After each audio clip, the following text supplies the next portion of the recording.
Hey everyone, it's Bianca Melrose, and today I want to talk about my all-time favorite Kirsten Dunst movies. Let's take over the whole world. That's what we're made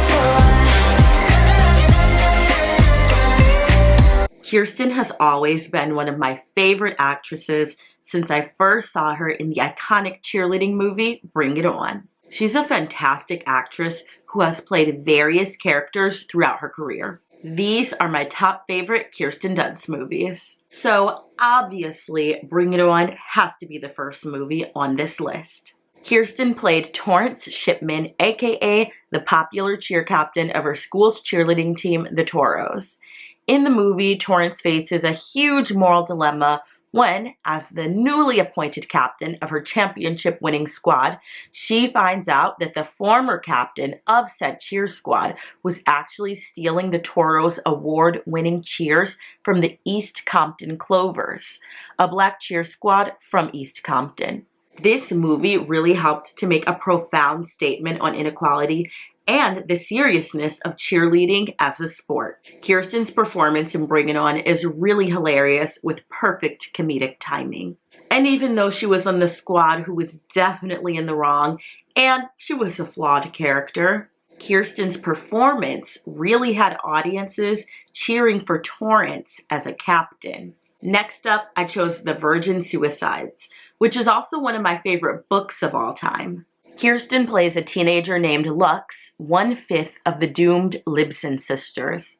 This movie is a far cry from the comedy-driven Bring It On, as it explores the much darker and more complex emotions of adolescence. Kirsten really captures the suffocating constraints of suburban life and the longing for freedom perfectly. Her performance is a crucial and memorable part of the film's exploration on youth, beauty, and mortality. Then we have Crazy Beautiful. In this movie, Kirsten played a young, troubled rich girl named Nicole who ends up falling in love with a working-class Latino boy. The film's themes include a fascinating commentary about first love, racial and cultural differences, as well as self-destructive behaviors, as demonstrated by the character of Nicole. Kirsten's performance offered a raw look at teenage rebellion, vulnerability, and love. Okay, so my fourth favorite Kirsten Dunst movie is actually a made-for-TV movie called 15 and Pregnant. And this is actually one of Kirsten's earlier teenage roles. The film is a powerful look into the pressures and obstacles that one goes through when presented with an unexpected teenage pregnancy and young motherhood. Kirsten's performance in this movie is a real testament to her ability to handle complex and emotional roles.